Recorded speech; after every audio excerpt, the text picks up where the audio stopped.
Merci de nous choisir pour vous informer. Vous êtes bien sûr Radio Djena et c'est l'heure de Pluriel. Pluriel évoque la journée internationale de la liberté de la presse. Journée célébrée tous les 3 mai ou chaque 3 mai de chaque année. Si vous voulez, quelle place occupe la presse? Bien sûr, la presse togolaise dans la République. On va poser la question, bien sûr, à nos invités. La liberté de la presse est une telle réalité chez nous. Comment vivent les journalistes togolais? La question sera bien sûr posée, ou ces questions seront posées à nos invités déjà en studio. Prince Narcisse Agbodjan, il est le directeur de publication du site l'interview.tg, mais aussi et surtout secrétaire général du SYNJIT, le syndicat des journalistes indépendants du Togo. Prince Agbodjan, bonjour. Oui, bonjour Latif, bonjour à Marc Yanzou, le confrère, et à tous les internautes. Également aux éditeurs de la radio Djena. Vous allez bien? La nature me traite bien, Dieu merci. D'accord. Également en studio, mon ami de tous les jours, lui c'est Marc Yaovi et Sowe Nyazo. Bonjour. Bonjour Latif, bonjour à Narcisse Prince Agbodjan, mon grand frère préféré. Oui. Et également à tous les internautes, sans oublier les auditrices de la radio Djena. Vous êtes, vous, le patron du site Le Neutre. Oui, effectivement. D'accord. Je suis Latif Yorouma. Alors, journaliste togolais, pour une fois, indigne-toi. La phrase, sinon, je veux dire, on peut parler de maxime, on peut parler de formule, on peut parler de quoi par rapport à cette phrase, Prince Narcisse? C'est beaucoup de qualificatifs. Moi, je le considère comme un postulat, une alerte, et puis une adresse à tous mes confrères par rapport à nous-mêmes. Bon, beaucoup de personnes m'ont posé la question, indigné contre qui? Je dis indigné contre nous-mêmes. C'est indigné surtout pour la situation de la presse privée aujourd'hui. C'est indigné parce que, bien évidemment, la presse se meurt, la presse étiole. Les journalistes, comme je le dis, tirent le diable par la queue. Il y a même un confrère qui m'a dit que lui, il recherche même la queue du diable qu'il ne trouve pas. Donc vous comprenez pour tirer. Il cherche la queue pour tirer. Il cherche même la queue du mais diable. Il ne la voit pas, la queue. Il ne la trouve pas. C'est-à-dire que l'heure est grave. Et c'était important de, je dirais, alerter tout le monde, interpeller tout le monde pour nous amener à nous indigner. S'indigner, c'est bien évidemment se poser des questions, poser le débat, réfléchir, mettre sur la table des recommandations et surtout agir. D'accord. On va revenir forcément à ces préoccupations, mais on va rester pour l'instant avec le thème qui concerne la liberté de la presse. Aujourd'hui, c'est une réalité, la liberté de la presse. Réalité, oui et non. Ça dépend de la personne qui voit cette réalité. Et, vous savez, la liberté d'expression, je pense que le dictionnaire même définit cela comme un droit de manifester ses idées, d'imprimer ou bien de l'écrire. Nous pouvons parler de réalité dans la mesure où la Constitution, à moins que je me trompe, de tous les pays reconnaît ce droit à un groupe de personnes, c'est-à-dire les journalistes et des activistes et toutes ces personnes, d'exprimer leurs idées. Réalité, non, dans la mesure où si la liberté d'expression, mes idées que je devrais en réalité émettre sans toutefois avoir des problèmes, rencontrent des soucis avec certaines personnes pour leur intérêt. Dans ce cas, ce n'est pas une réalité. Et je pense très bien que des personnalités, sinon le secrétaire général de l'ONU, avant même d'aller là-bas, le secrétaire général du SYNJIT, qui est devant vous, qui est devant moi, vient de le dire. indignons-nous. Pourquoi nous devons nous indigner? Nous devons nous indigner vu la situation dans laquelle nous sommes. Si cette situation était bonne, nous ne devons pas nous indigner. C'est parce que cette situation est très inquiétante. Vous le voyez? Donc on ne peut pas parler de réalité dans tous les domaines. D'accord. Est-ce que vous êtes d'avis que c'est sur deux aspects, réalité et non-réalité, cette liberté de presse au Togo, chez nous, en Afrique et peut-être dans le monde? Non, il a fait une belle illustration de la chose. La liberté d'expression, la liberté de presse est réelle puisqu'il y a des tests qui aujourd'hui régentent cette liberté de presse et d'expression. Beaucoup de pays font l'effort de pouvoir la respecter, mais certains pays continuent toujours d'être les mauvais élèves. Et malheureusement, notre pays a rejoint cette équipe il y a quelques mois. Quelques mois seulement. Quelques années, on va dire comme ça. Si c'est quelques mois ou quelques années, ça suppose que quand même, depuis la fermeture, à un moment donné, il y a quand même cette réalité. Bien sûr, depuis la fermeture du journal L'Indépendant Express, la liberté de presse a pris un gros coup au Togo. Et beaucoup d'événements se sont enchaînés qui confortent qu'il y a un souci dans notre pays. Sinon, on a fait quand même des efforts. Vous savez, il y a quelques années, on ne pouvait même pas faire ce genre d'émission. Vous ne saurez même pas quoi. Mais aujourd'hui, lorsque vous suivez un peu partout les émissions de gauche à droite, et les gens qui sont sur les réseaux sociaux qui racontent leur vie à longueur de journée et qui ne sont pas trop inquiétés, on peut dire qu'on a fait des efforts. Mais il y a quand même beaucoup à faire parce que des journalistes se sont retrouvés en prison au Togo il y a quelques années. Et aujourd'hui, comme je le disais tantôt, dans ma tribune, je l'ai dit clairement, est-ce que la liberté d'information est en sursis dans la mesure où la loi même est considérée aujourd'hui comme une arme pour entraîner les journalistes devant les tribunaux.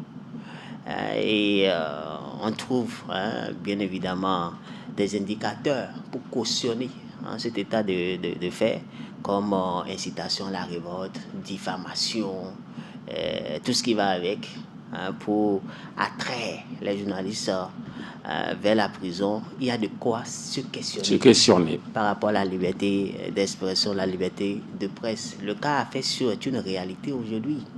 Et ce dossier semble être compliqué pour tout le monde. Ceux-là qui souhaiteraient fouiner pour savoir qu'est-ce qui se passe font deux pas en arrière. C'est dit qu'il y a un souci. Il y a un souci. Et quand vous prenez la presse elle-même dans sa globalité aujourd'hui au Togo, malheureusement, cette presse privée s'est transformée en caisse de résonance pour les pouvoirs publics, en griot ou en bulletin d'information pour les pouvoirs publics. C'est qu'il y a un problème. Ça ne devait pas l'être. C'est qu'il y a un problème. Ça ne devait pas l'être. Ça ne devait pas l'être. L'autocensure est une réalité dans notre pays aujourd'hui. Les derniers événements qui ont eu lieu, je prends l'exemple du 3 mai qui a marqué notre pays. Le 3 mai qui a noyé même la journée. Vous parlez de 3 mai de quelle année? De cette année, avec les deux scénarios, la désignation du PC, du président du Conseil, et puis l'élection du président de la République. D'accord. C'est un sujet intéressant. Demandez-moi comment est-ce que les médias ont traité ça. Les médias l'ont traité. Nous sommes restés dans la communication. Dans la communication. Vous n'avez pas pu aller au fond. Analyser. Parce que vous avez peur de quoi? Parce que l'autocensure est réelle. D'accord. Alors, vous avez parlé, il a évoqué sinon des journalistes qui sont retrouvés en prison. Aujourd'hui, est-ce que l'avancée aujourd'hui des réseaux sociaux ne fait pas d'amalgame des journalistes arrêtés dans l'exercice de leur fonction en tant que journalistes, ou parce qu'ils, à un moment donné, ils ont arrêté d'être journalistes pour dire des choses qui les ont amenés en prison? Je ne sais pas si ma question est claire. Ce n'est pas trop clair. Mais d'accord. Alors, est-ce que justement, après cette émission-là, on peut nous amener en prison parce qu'on a diffamé quelqu'un après cette émission-là? Oui, c'est possible. Comment on dit, la dépénalisation, dépénalisation. Dépénalisation est encore d'actualité au Togo, non? Bien sûr. Alors, est-ce que... Non, je pense que ce n'est plus d'actualité. C'est bien d'actualité. La dépénalisation de la presse est d'actualité. Est bien d'actualité. Alors, est-ce que les journalistes qui sont retrouvés en prison, est-ce que les débats qui les ont amenés en prison ont été faits sur les médias ou non sur les réseaux sociaux? C'est la question que je voulais poser. Voyez-vous, il faut faire très attention par rapport à la situation. Et nous travaillons sur ces aspects aujourd'hui. Ok? Aujourd'hui, nous avons un problème avec le code qui est composé de certains articles que nous considérons d'articles liberticides et qui mettent en danger le journaliste. Nous sommes en train de travailler là-dessus pour que le code soit revisité et que ces peines primitives soient retirées du code de la presse. Sinon, le journaliste est en danger. Okay? Et ça, tout le monde doit s'impliquer pour que nous puissions arriver à cette étape.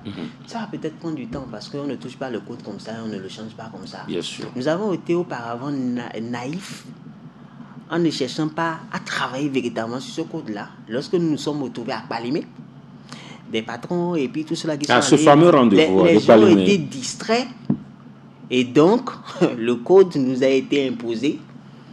Est-ce que ça a été imposé? Non, c'est un matin qu'on s'est réveillé, qu'on s'est rendu compte qu'en réalité qu'on somnolait, qu'on dormait. Mais est-ce que ça a été imposé? Non, ça a été imposé dans la mesure où il y a beaucoup de choses qui nous ont échappé. Et à la dernière minute, on s'est rendu compte que c'était un enjeu pour nous. Alors aujourd'hui, les gens se sont réveillés et ont pris conscience qu'il faut travailler sur ces points liberticides. Okay? Quels sont ces points selon vous? Ce sont certains articles qui sont dans le nouveau code. J'oublie un peu, il y a l'article alinéa 3, mais il y a d'autres articles qui sont liberticides, qui sont dans le code et qui vous conduisent directement en prison si vous déconnez. Par exemple, aujourd'hui, le journaliste qui a une information, aussi sensible qu'elle soit, se doit de la publier dans son journal. Dans son journal. Que de le mettre sur sa page sur Facebook ou tout ce qui va comme réseaux sociaux, de peur d'être bien évidemment accueilli avec le code pénal au lieu du code de la presse. Est-ce que ce n'est pas faisable? Qu'est-ce qui n'est pas faisable? J'ai pas compris. C'est-à-dire, vous avez une information, il faut la publier sur, justement... C'est la loi, mon frère. Il faut la publier dans votre média. C'est la loi. C'est la loi qui aujourd'hui est là. Et nous devons prendre conscience de cela. Tous les journalistes se doivent de prendre conscience de cela et se dire, aujourd'hui, à l'heure où nous sommes, vous passez une information sur les réseaux sociaux en tant que journaliste, ça vous pose un problème, on vous applique le code pénal. Bien sûr. Que ça soit clair pour tout le monde, que vous soyez d'accord ou pas. Vous avez une information, vous la publiez dans votre journal. Dans votre journal, sur votre radio, sur votre télévision. Vous la publiez. Et puis vous n'avez pas de soucis. Non, vous avez des soucis. Si jamais on vous interpelle, c'est la RAC. Ça, c'est la RAC, mais pas la prison. Même si c'est la RAC qui vous interpelle, je me permets de couper. Oui, Marc, oui. Mon frère, même si c'est la RAC, arrivé à un moment donné, vous pouvez vous retrouver avec le code pénal. Parce que si c'est la diffamation, même si c'est dans votre journal, là, la diffamation est aux antipodes de la déontologie. Ça dépend. Vous savez, ça c'est clair. Je vais essayer la déontologie, attendez. Oui. Vous savez, qu'est-ce qu'on appelle même par diffamation? Il faut comprendre ça. La diffamation dont nous... Diffamation, c'est que vous rentrez dans la vie privée de quelqu'un. Est-ce qu'un homme public a une vie privée? Un homme public. Est-ce qu'un homme public a une vie privée? C'est de ça qu'il s'agit. Et à cause de l'intérêt personnel, les gens ont essayé de dramatiser les choses. On pensait que ça n'arrive qu'aux autres. Du moment où ça commence par arriver à nous autres également, et à eux également, c'est en ce moment où ils se réveillent et disent, il faut revoir les tests. Je voudrais revenir un peu en arrière par rapport aux réseaux sociaux. Si vous écrivez quelque chose sur un réseau social, tout de suite, vous n'êtes plus journaliste? Non. Vous êtes toujours journaliste. Même les grands médias aujourd'hui dans d'autres pays ont les réseaux sociaux qui accompagnent leurs médias. Mais est-ce qu'il n'est pas bien de publier dans votre journal avant maintenant de le mettre sur le réseau social? Même certains gouvernements, ils ont des informations, ils passent par des réseaux sociaux, par Twitter, par TikTok et autres. Eux ne sont pas journalistes. Eux ne sont pas journalistes. Bien et sûr. Pourtant, ils ont leur chargé de communication qui peut passer les informations. Ils ne sont pas aussi journalistes. Ils ne sont pas journalistes, oui. Mais ils ont ce que la cible, l'audience que les réseaux sociaux a, ce n'est pas la même chose avec le média. Bien sûr. Aujourd'hui, presque même un enfant de 5 ans utilise un réseau social. Là, c'est l'audience. Et quand le monde, la technologie avance, nous ne devons pas reculer. Voilà pourquoi il faut réviser le code, comme vous le dites. Non, il faut réviser. Il ne sert à rien de débattre même là-dessus. C'est la loi qui est là. Et nous avons été naïfs. Maintenant, le débat se trouve dans la révision. Dans la révision du code. Et c'est ce à quoi moi, j'interpelle les confrères. Les gens peuvent faire taire un peu leur divergence et travailler sur ça. Sinon, ne serons pas surpris de voir des journalistes se retrouver devant les tribunaux. Et se retrouver en prison comme cela a été le cas. En aucun cas, on ne doit admettre qu'on enferme un journaliste. Dans l'exercice de son travail. Voilà. C'est important de souligner. C'est en cela que la dépénalisation de la presse qui a été ratifiée par le Togo est toujours d'actualité. Donc nous devons travailler à ce que ça n'arrive pas. Et pour ça, nous devons nous concerter et se mettre d'accord sur l'essentiel. Okay? C'est pourquoi moi je pose la question, est-ce que la liberté d'information est en sursis chez nous au Togo? Vous voyez? Donc c'est sur ces points que je nous invite à nous indigner et à faire en sorte que la presse privée togolaise puisse retrouver ses lettres de noblesse. Parce que nous avons pris trop le temps de nous indigner pour les autres. Nous nous sommes tellement indignés pour les enseignants qui aujourd'hui vivent mieux que nous. Nous nous sommes indignés pour le personnel de santé. Qui aujourd'hui vit mieux que nous. Nous nous indignons tous les jours pour les employés de la zone franche. Mais qu'en est-il pour nous-mêmes? Ah oui, c'est la grande question. C'est ce à quoi moi j'invite les journalistes. Indignons-nous pour une fois par rapport à notre situation et mettons-nous d'accord pour pouvoir attirer ou bien pour pouvoir recevoir certaines choses des pouvoirs publics. Et j'ai eu à les énumérer. Je vais encore les énumérer dans cette émission. Okay? J'ai demandé par exemple l'exonération fiscale parce que j'estime que nous ne vendons rien. Est-ce que Radio Djena a vendu quelque chose depuis le matin? Je ne crois pas. Vous vendez des choses à Radio Djena? Je ne crois pas. On donne l'information. Vous donnez l'information qui est périssable. Donc on ne peut pas infliger aux entreprises de presse la fiscalité au même titre que les entreprises commerciales. Donc il faut forcément repenser à ce que j'appelle l'amnistie fiscale. En donnant tout simplement un régime particulier de fiscalité aux entreprises de presse. C'est-à-dire les entreprises doivent en payer, d'accord, mais un régime particulier. Parce que nous ne vendons rien. Nous faisons un travail d'utilité publique. Ça, au moins, on peut demander qu'on nous l'offre. Puisque chaque jour, quand ça chauffe, c'est nous qu'on appelle. Quand le gouvernement veut convaincre, quand les pouvoirs publics veulent convaincre, quand il y a un nouveau projet, c'est nous qu'on appelle. Donc, nous devons faire en sorte qu'on puisse l'avoir. J'ai parlé de l'instauration et l'application de mesures spéciales sur la détasse, surtout les intrants d'imprimerie.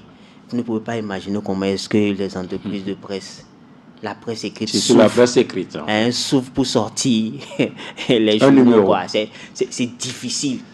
Allez même chercher à voir dans quelles conditions les gens bouclent quoi. Non, franchement. On a le courage, je le dis. Ça fait sourire Marius, notre réalisateur. C'est une réalité. Il faut qu'on en parle. Il faut qu'on se réveille. Sinon, dans les jours à venir, les gens, en tout cas la presse privée, va mettre la clé sous le paillasson. Des entreprises de presse vont disparaître. Donc, il faut vraiment travailler sur ces cas-là. J'ai parlé de la création de coopératives. C'est possible. La création de coopératives pour les journalistes. Comment ça devait se faire? Non, vous avez beaucoup d'idées. Vous vous rappelez de la MUAGE?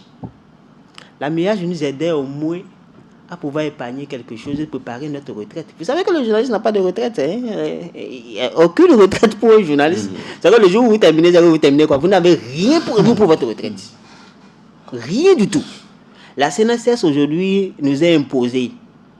C'est une réalité que nous devons arriver à ce stade-là. Mais nous sommes encore à l'état d'immaturité.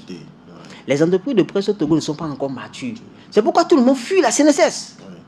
Sinon, la CNSS, c'est une panacée, c'est une aubaine pour nous. Mais tout le monde fuit parce que nos réalités sur le terrain ne nous permettent pas d'arriver à ce stade-là. Est-ce que le directeur même a déjà saccagé la CNSS? Vous comprenez?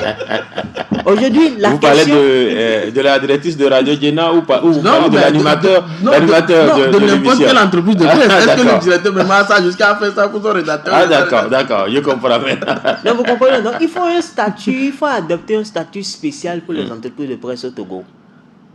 Ça, ce sont des choses que nous pouvons avoir pour sauver la presse privée. Je ne suis pas un magicien le disant. Je ne suis pas non plus un rêveur. Je suis pragmatique pour dire que si on se met ensemble, on peut se battre pour les avoir. Donc, il faut... C'est parce que nous ne sommes pas ensemble, nous sommes indisciplinés, ok? Et que les gens choisissent de travailler pour leur intérêt personnel, que nous sommes dispersés, et ça arrange le pouvoir en place. Et nous sommes fragiles comme ça.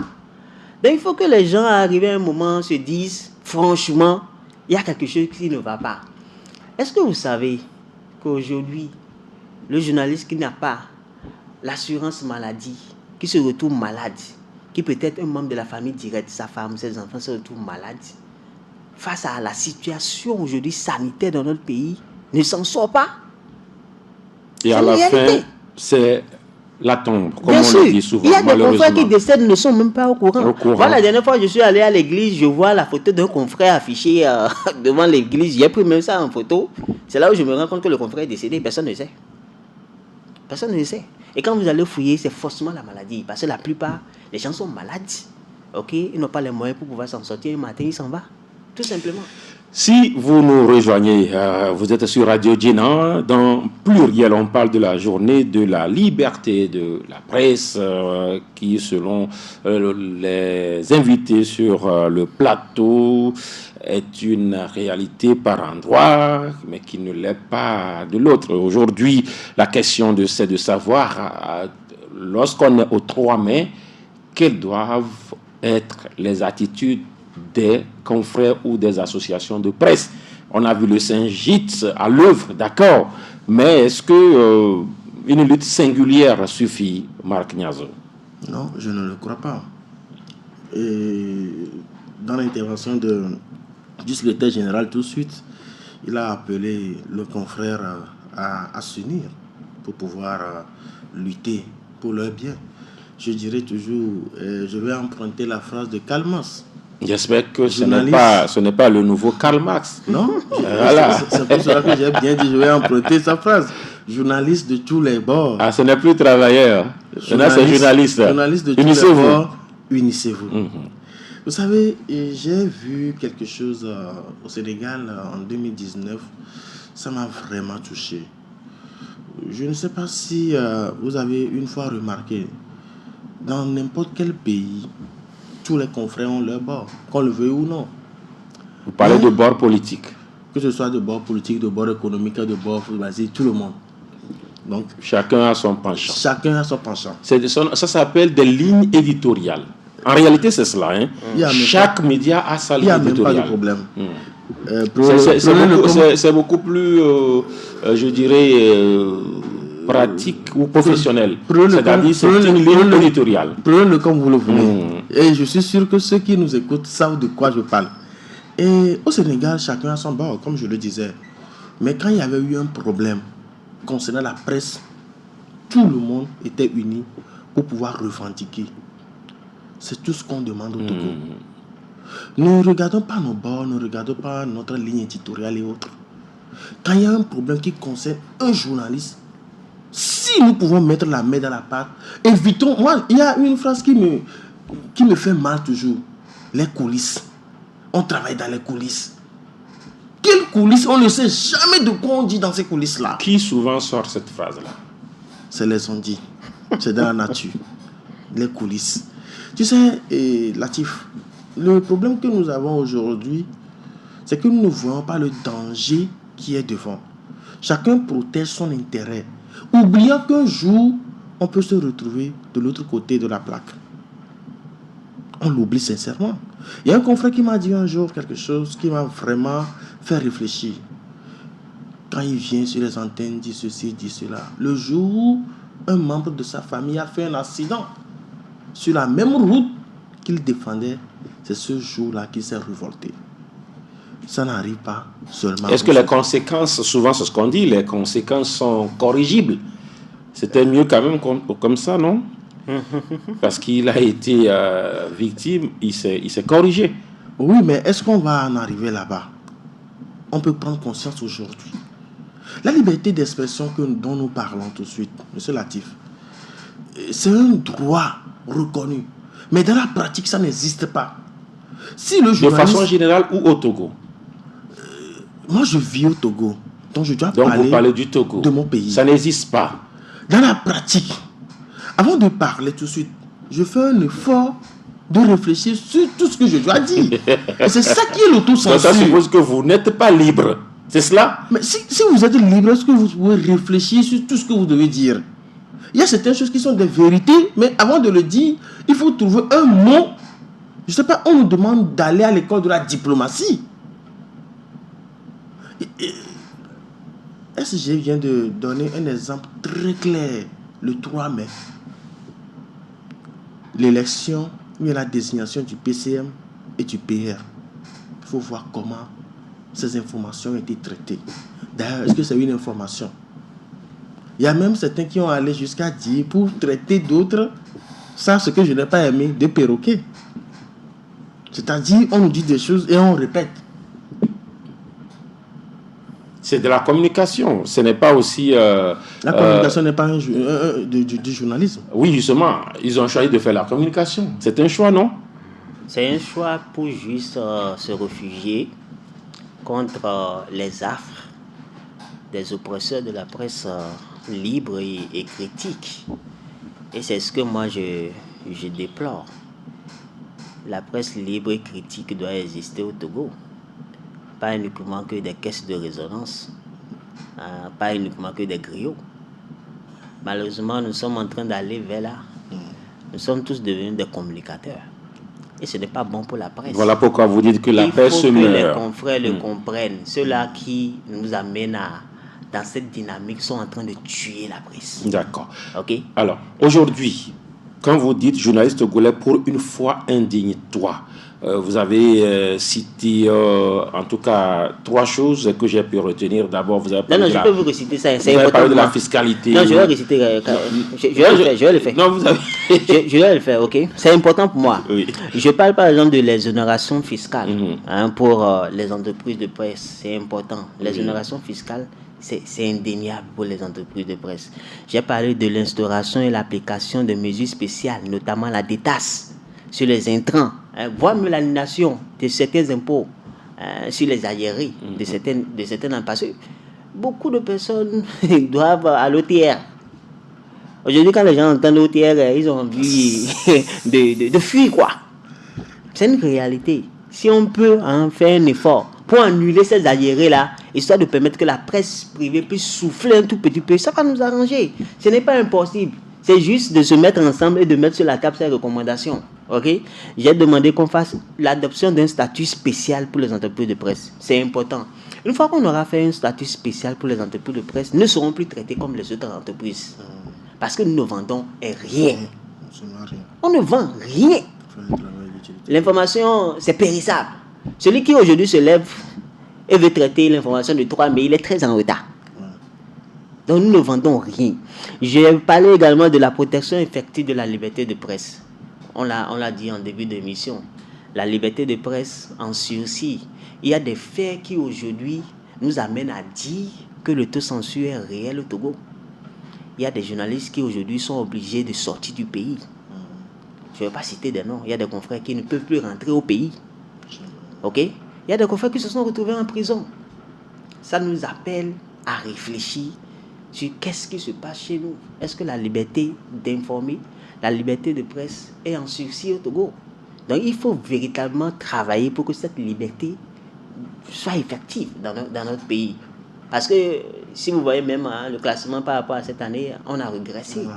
Ce n'est pas une bonne chose pour le Togo, notre pays. Je parle également de la détaxation intrant des imprimeries matérielles médiatiques pour la presse privée. C'est important parce que c'est inclus dans la convention de Florence qui a été ratifiée par le Togo. Tous les dirigeants de notre pays, ceux-là qui font partie des autorités, savent qu'il y a la convention de Florence. C'est à nous de leur rappeler ça. Ça leur impose à ce qu'on revoie la situation de la presse privée. Et ça, je le mets sur la place publique pour réveiller tout le monde. Et c'est des choses qu'on sait, c'est pas qu'on ne sait pas. Je rappelle là que vous êtes le secrétaire général de l'association du syndicat, voilà, c'est un syndicat, du syndicat des journalistes indépendants du Togo. Et nous sommes également avec Marc Yaovi et Sowe Nyazou, qui est directeur de publication du site Le Neutre. Alors, vous avez parlé d'autocensure. L'autocritique aussi est importante. Il faut quand même que les journalistes soient responsables, que des journalistes soient professionnels, que des journalistes soient formés, que des journalistes soient quand même dans ce qu'on appelle l'éthique et la déontologie, Marc. Oui. Parce que ça fait du fourre-tout lorsqu'on parle maintenant du journalisme. Quand on parle de journaliste, c'est quelqu'un qui maîtrise son travail. Le journaliste n'est pas comme un activiste, il n'est pas comme un citoyen lambda. Et les règlements, sinon les tests qui régissent ce noble métier, c'est l'éthique et la déontologie. Il faut d'abord les connaître et les respecter. Et je pense, à mon humble avis, que le Togo fait un effort. Les journalistes togolais font un effort de pouvoir respecter l'éthique et la déontologie. Si l'autocensure n'était pas d'actualité, même si nous allons dans les années 90 jusqu'à aujourd'hui, ceux qui étaient plus critiques, je peux vous rassurer qu'ils ont quand même fait un effort de respecter l'éthique et la déontologie. Dans chaque corps, il y a des brebis galeuses. Et là, on ne peut pas l'ignorer aussi. Mais dans la majorité, l'éthique et la déontologie est respectée. Et que faire de ces brebis galeuses, justement? Parce que quand vous avez une brebis galeuse, c'est que voilà, vous êtes entaché. Non, mais s'il y a des brebis galeuses, c'est qu'on fait quand même tout pour les redresser, pour les ramener sur le bon chemin. Mais cela ne veut pas dire que c'est tout le corps qui est pourri. Si un membre du corps est pourri, ce n'est pas tout le corps qui est pourri. Quand vous avez une mangue dans un panier qui est pourri, on enlève et on essaie de voir si on peut. Qui, justement, doit enlever cette mangue pourrie, monsieur le secrétaire général? Non, écoutez, comme il a dit, le journalisme, c'est un métier noble. Et quand vous voulez faire ce métier, il faut forcément connaître les règles d'éthique et de déontologie. Si vous ne les connaissez pas, c'est que vous n'êtes pas fait pour faire le journalisme. Ça, c'est clair. Et quand vous parlez de fourre-tout, vous savez, dans les pays où ça semble être allé un tout petit peu avec la dictature, quand les journalistes fouinent trop, quand les journalistes veulent trop faire ressortir les choses, on trouve qu'ils ne sont pas professionnels. Qu'on se dise la vérité. Mais lorsque nous sommes des caisses de résonance, comme je l'ai dit, c'est là où on dit, ça c'est l'information vraie. Puisque moi-même, je reçois des coups de fil où on me dit, non, avant de passer l'information, vous devez nous appeler, on va vous donner l'information avant de la publier. Comme si c'était ça l'information vraie. Vous voyez? Donc, nous sommes en train d'aller vers un volet où ça ne nous arrange pas. Et moi, je dis aujourd'hui, avec les réseaux sociaux, c'est une panacée pour les journalistes. Ça nous amène à faire notre travail de façon professionnelle. Nous sommes au 21e siècle. On ne peut plus se permettre certains manquements, certaines erreurs. Marc Nyazou même le sait, lui-même se querelle par rapport à ça. Je lui ai dit, il y a des erreurs qu'il ne peut plus se permettre de commettre aujourd'hui. Parce que la loi est là. Parce que les fake news, tout ce qui va avec, nous amène à mieux faire notre travail. Ça, c'est clair. Tout le monde aujourd'hui donne l'information. Les gens avec leur portable Android sont devenus des super journalistes. Mais vous, journalistes, lorsque vous sortez une publication, on doit sentir une différence entre ce que vous avez à publier. Et celui qui vous lit doit être convaincu que c'est un journaliste qui l'a écrit. Mais lorsque nous nous mettons dans ce mirage, où tout le monde écrit n'importe quoi, et nous-mêmes nous sommes amenés à commettre l'erreur, c'est là où je dis le journaliste doit se remettre en cause. Donc sinon, en réalité, avec tout ce qui se passe aujourd'hui, c'est une très bonne chose pour nous. Ça doit nous amener à bien faire notre travail. C'est-à-dire que tout ce que vous aurez à publier, tout ce que vous aurez à partager comme information doit être l'information vraie. C'est-à-dire, vous allez chercher l'information, vous allez faire le recoupement, vous allez traiter l'information avant de la publier. Et ça, chaque journaliste doit le savoir. Donc, dans les pays où, les gens, avec les réalités, lorsque vous cherchez à trop savoir, lorsque vous cherchez à trop ressortir les influences, on trouve que vous n'êtes pas professionnel. Malheureusement, c'est la réalité. D'accord. Alors, aujourd'hui, puisque nous appelons de tous nos voeux cette liberté-là, qu'est-ce qu'il faut faire au niveau des journalistes? Qu'est-ce qu'il faut faire aussi au niveau des autorités, Marc? D'abord, au niveau des journalistes, il faut travailler en symbiose. J'ai l'habitude de taquiner Narcisse. Quand il me demande de publier quelque chose, je lui dis ça ne paie pas l'électricité. Et sa réponse, sincèrement, je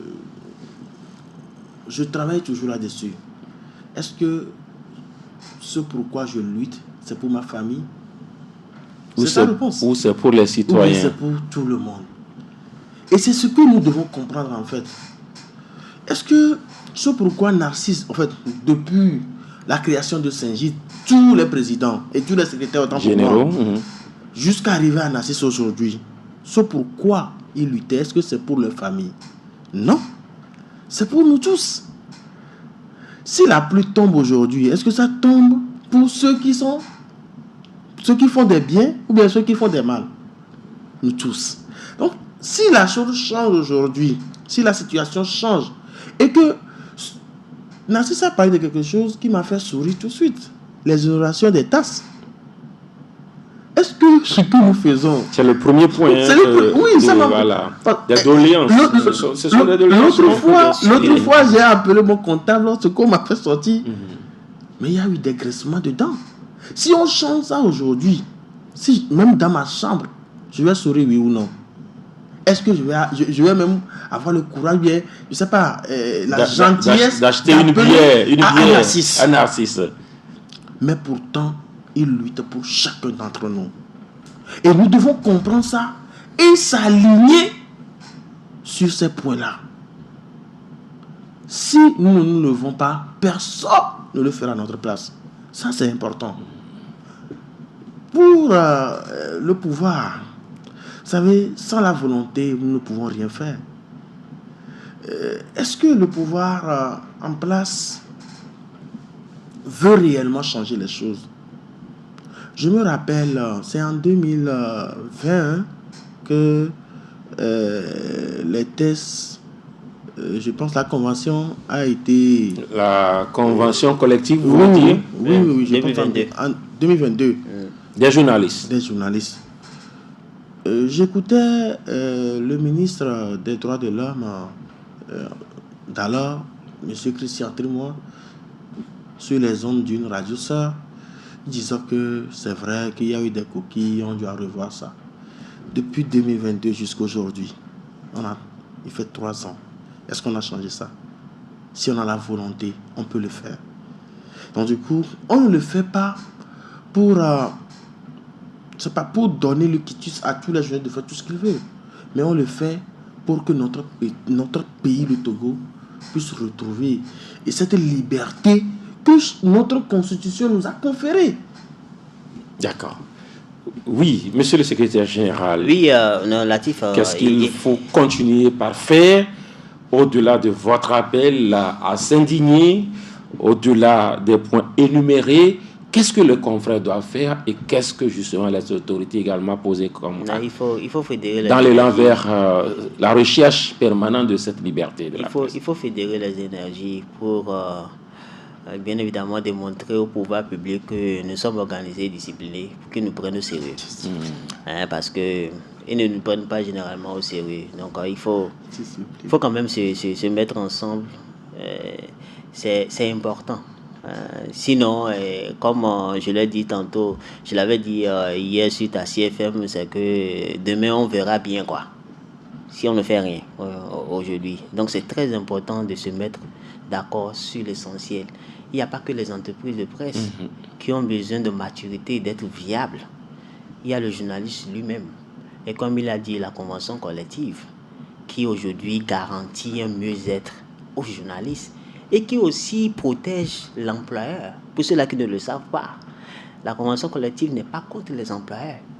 La convention collective arrange les employeurs. Mais les employeurs disent attendre aussi des parts des gouvernants. C'est ce que je dis. Il faut une volonté politique pour accompagner la presse à grandir. Et ça, les dirigeants le savent. J'ai parlé de la convention de Florence. Ils le savent. Ce n'est pas qu'ils ne sont pas au courant. Ils le savent. Donc, il faut une volonté politique. Maintenant, pour stimuler cette volonté de leur part, il faut que nous-mêmes, nous soyons organisés et disciplinés. Je dis disciplinés parce que, à certaines rencontres où on doit échanger, même avant, avec les premiers responsables, avec les dirigeants, nous-mêmes, nous ne nous entendons pas. C'est regrettable. Donc, il y a vraiment du travail à faire. Il s'agit de sauver la presse togolaise. Pas uniquement que pour nous, mais pour la postérité. Parce que, ce que les gens ne savent pas, il y a beaucoup d'étudiants qui sortent des ICA, qui sortent des autres écoles, mais qui ne viennent pas dans la coopération. Parce qu'ils ont écho que ça ne nourrit pas son homme. Ils vont faire autre chose. Tous ces élèves, ces étudiants qui sortent des écoles, ils vont où? C'est la grande question. Donc, les gens sont en train de déserter la profession. Donc, il faut que nous en prenions conscience pour sauver cette profession-là. Les gens doivent mettre de côté les cultes internes, les intérêts personnels. Okay? Les gens doivent mettre de côté les discussions ou les querelles inutiles et stériles et se mettre ensemble pour demander à ce que l'État puisse nous accompagner. Sinon, demain, on va fermer quoi. Ça, c'est clair. Ne nous voilons pas la face. Demain, les journaux vont encore disparaître. Des radios vont fermer. La presse en libre, ça, même ça disparaît, ça réapparaît tout le temps. Ok? Il y a du travail. Il y a du travail à faire. C'est pourquoi je vous demande de nous indigner. Oui, on va faire le dernier tour de table. Pour Oui. compléter ce que Narcisse vient de dire, quand il y a la volonté politique, je vais donner un exemple très simple. Vous voyez le Gabon? Le Gabon, je pense, le fonds d'aide à la presse, ça doit être 450 milliards, hein, si j'ai bonne mémoire, ou bien 450 millions, je ne sais pas trop. 450 milliards. Ou bien, Millions ou milliards?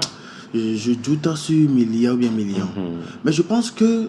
Bon, si c'est millions, ça ne vaut rien. Oui, parce que Togo, on est déjà voilà, près de cette somme-là. 150 millions. Oui, près de cette somme. Nous sommes à 150 millions.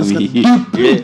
Le Sénégal est à 1,2 milliard. Vous voyez, donc, 4 milliards. Donc, ce qui veut dire que s'il y a cette volonté, je parlais du Gabon parce que Gabon a essayé d'augmenter ça au moins 3 fois.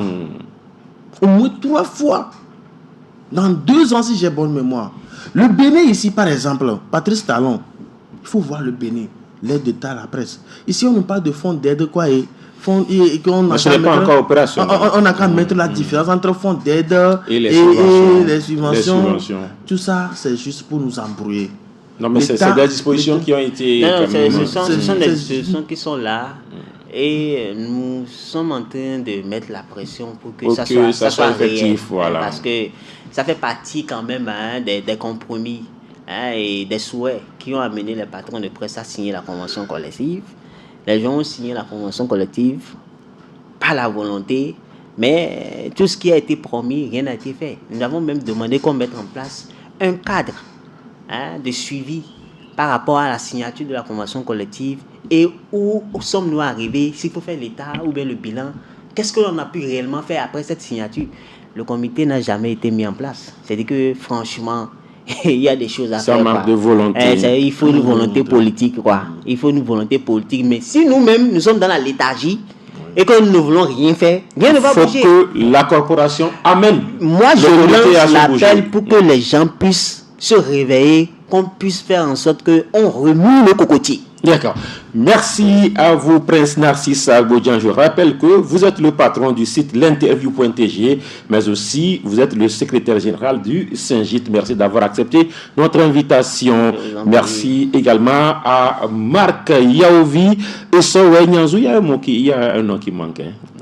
Il y a un nom qui manque. Ah bon? Le surnom, vous avez un surnom, hein? Ah, Marc le Sucré. Voilà, Marc le Sucré, voilà. Vous êtes le patron du site Le Neutre. Merci également d'avoir accepté. Merci à notre réalisateur aussi. Merci à tous ceux qui nous ont suivis. On se prend forcément rendez-vous pour le mardi prochain. Bye bye.